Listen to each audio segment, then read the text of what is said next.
This is a showcase and exhibition of our students' work.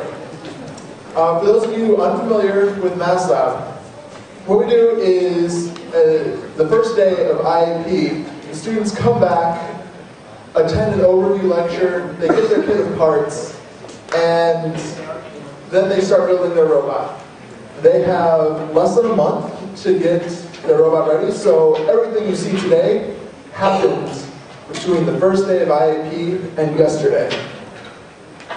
Now, once the kit of parts is received, there is 2 weeks worth of lectures, and we teach the students everything or not everything, but most things they should need to know in order to complete their robot.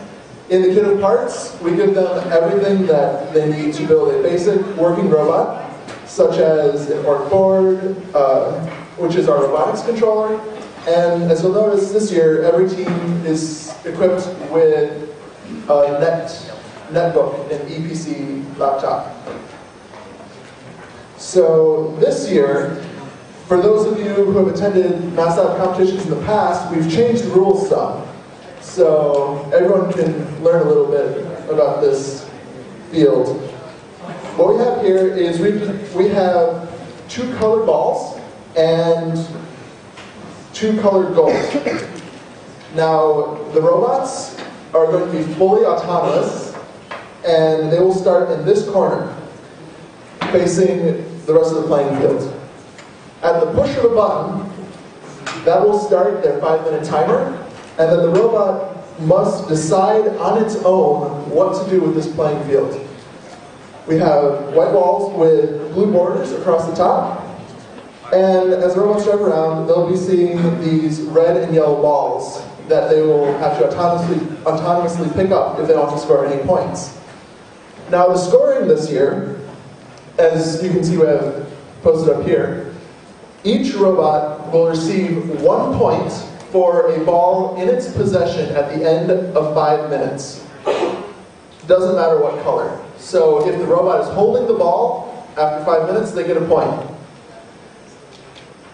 Now, these goals, or mouse holes, as they're sometimes called, there is a porch area around these, which we define to be 12 inches away from the goal. So if the robot manages to put a red ball next to a red goal, close enough that it's on the porch, they will receive 2 points for that. And if a yellow ball is on a yellow goal's porch, they'll receive 2 points for that as well. If the robot manages to collect a ball and deposit it inside a goal of the same color, they'll get 4 points. Now, if they deposit a yellow ball in a red goal, for example, they will receive -2 points as a penalty. And if the robot does not stop moving after 5 minutes, they will receive a 3-point penalty. And there is no penalty for the wrong colored ball on the porch. So those are the only 2 penalties that we have.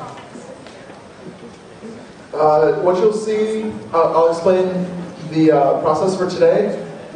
One member of each team will hit the button on their robot once it's placed on the field to start the timer and start the robot moving.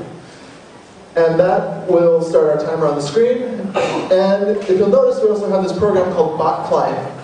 What this does is it allows the robots to take information and put it on this projector for you.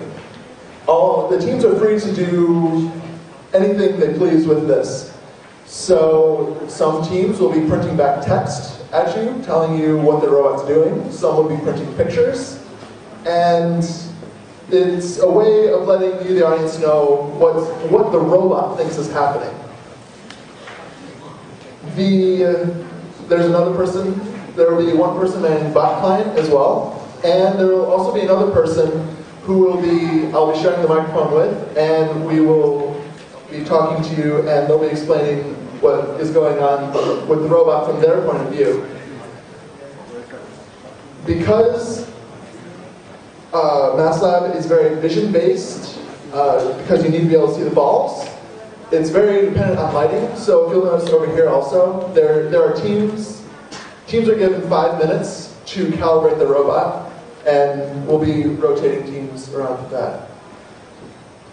So first up, we have Team 1. It looks like they're ready to go. Oh, yes, sorry. Please, no flash photography while robots are running. It will mess them up, and you would make everyone very sad.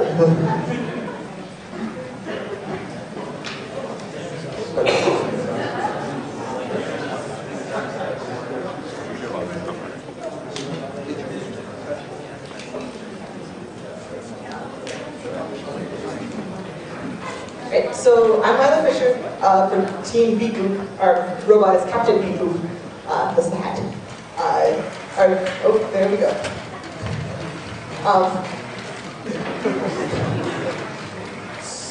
So what was that? What was the robot doing right there?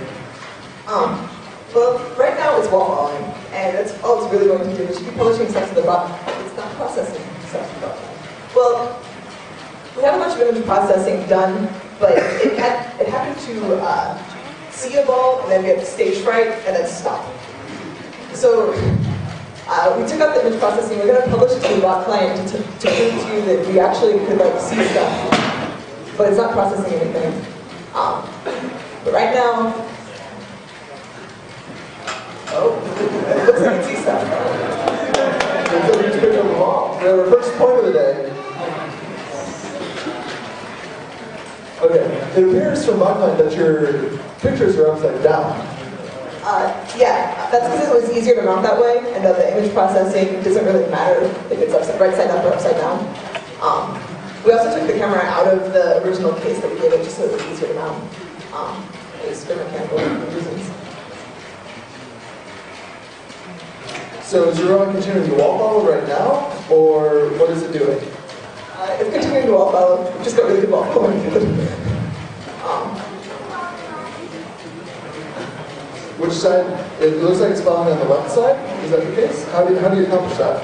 We switch sides. If it happens to see two walls at the same time, it'll randomly pick which wall it wants to follow. That way it can get through islands and stuff. If it ever gets around that corner, it's completely possible it'll start following the other island. Anytime it hits something, it should also respond to that. It also looks like this particular carpet is making our odometer.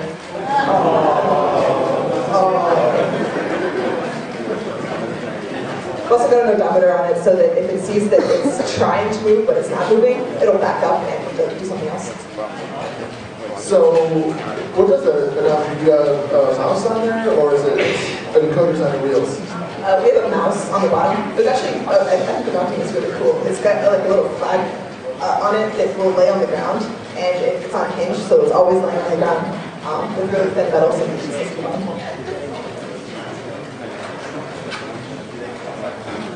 So you were mentioning something about your odometry engagement right now.